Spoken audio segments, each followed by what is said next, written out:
Good morning, it's today again. Welcome back to Joseph's Reserves. I'm Joseph, and I store 20% of my income in the form of rare coins and precious metals. Yesterday, I started an audit of my stack. We talked about all the gold that I own, and today we're moving on to silver. But I'm not counting all of my silver today, just the easy to count stuff. Things like kilos, 10-ounce bars, 5-ounce rounds, 2-ounce pieces, and 1-ounce silver. Basically anything that I can look at very simply, throw on a calculator, and add it up really quick. Really, it's just that I only give myself a few hours each day to do a video, so this will have to be broken up to parts. But let's go ahead and start with part 2, which is part 1 of silver. Congratulations to Silver Serpents for being the first to comment on yesterday's video. Thank you so much for the support. Before I get into this video, I also want to mention Lake Conroe Gold. My family and I are finally opening up our own coin shop. We recently signed a lease, which means we'll actually be opening the doors for appointments only on August 18th, with a soft opening for regular walk-ins once we get the jewelry cases and all the equipment in on August 24th. I'll be working on getting the website up and going this week, and likely getting that up much earlier than the August 18th date. For the most up-to-date news, you can look up Lake Conroe Gold on Facebook to find our Facebook page and our business phone number. You can even call or text me directly. So let's get right to the video. Why audit the silver? Well, just like gold, the purpose isn't simply just to find out how many ounces I have. It's about understanding the portfolio. When you're stacking silver, it's really easy to grow without realizing exactly how much you've accumulated. If you buy a 10-ounce bar, maybe you'll pick up a kilo, buy a few ounces here, buy some fractional pieces, maybe some 90%. Eventually, you'll have silver everywhere. And that seems like a good problem to have, but eventually you need to stop and take inventory. And yes, that inventory should be done after every purchase. You should have some sort of way to track what you're buying, how much you spent, and all of the things. You're correct. However, when you dollar cost average the way I have the past year or so, which is once a week, that can become very tedious and very time consuming. So not that I have slipped up or forgotten to track anything, I just want to make sure that I haven't. I want to make sure that my stack actually reflects what I have on this spreadsheet. Also, there's something different when all of the silver is laid out right in front of you. You realize really how much it is, not just a line item on your spreadsheet, but really looking at all of the silver in front of you. And in this video, I'm really just counting what I call the easy to count silver. 1 ounce, 2 ounce, 100 gram, 5 ounce, 10 ounce, and 1 kilo bar. It's not that the other stuff can't be simple, but it is time consuming. Counting all the 1/10 ounce rounds and the 1/4 ounce rounds, the 90% silver, and even the world silver that is all kinds of different purities, it can become quite tedious. So today it's going to stay very simple and easy to look at and count.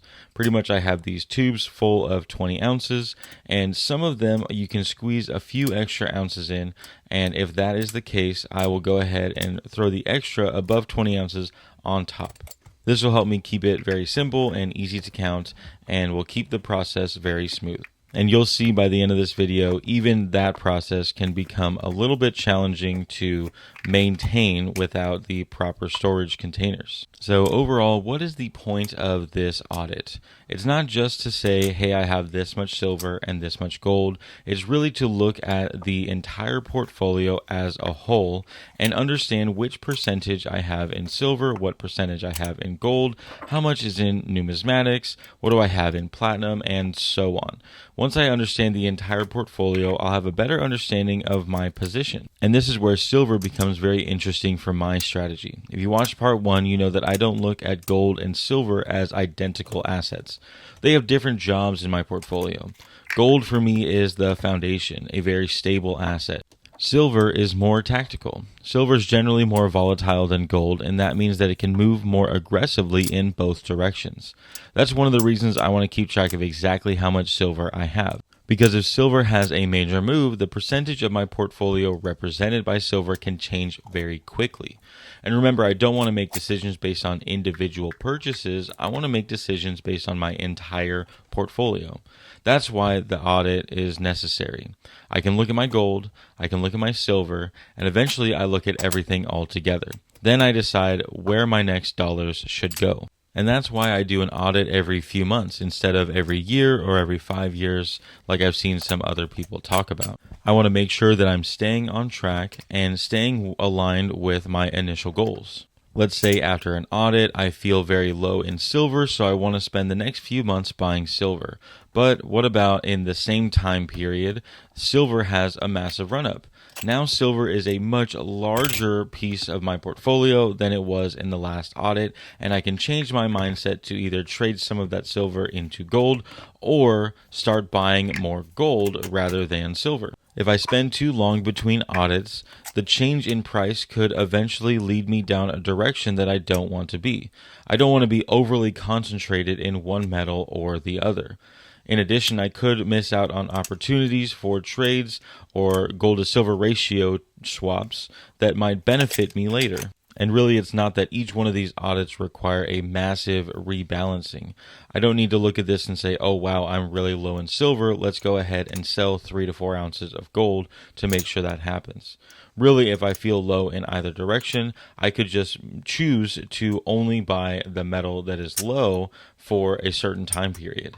Recently, gold has been outperforming silver as it typically does in a bear market, but in a bull market, silver typically outperforms gold.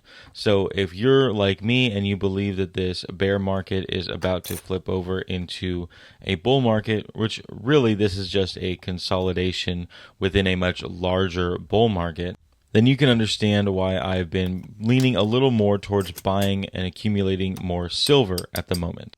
Eventually, the metals will turn around and start moving back upward, and when that happens, silver tends to outperform gold. So this is another example of why I choose to have both gold and silver within my portfolio. I get to take advantage of when gold outperforms as well as when silver outperforms. And I apologize, I'm sure you've noticed throughout the video, my camera continues to sag. Really, in order to get this full view of my desk, I lose a little bit of stability, so just bear with me. Eventually, as all the silver is laid out, we're going to be looking at 667.5 ounces of silver. And again, this is just my easy to count and pull out silver.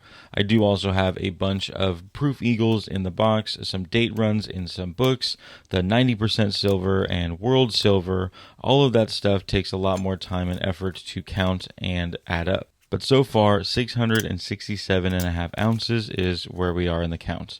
So if you like this video, make sure to go down and give it a thumbs up. Go into the comment section for any questions, comments, to start a conversation or continue one. Subscribe if you haven't already, and share the video with someone you think may like it. To my long-term subscribers, thank you so much for your continual support. Make sure you go to josephsreserves.com to check out my merchandise, zip-up bags, and the It's Today Again coffee. And make sure you look up Lake Conroe Gold for my upcoming store. But most of all, thank you so much for watching. And just remember, every ounce adds up. So no matter how small, just keep stacking.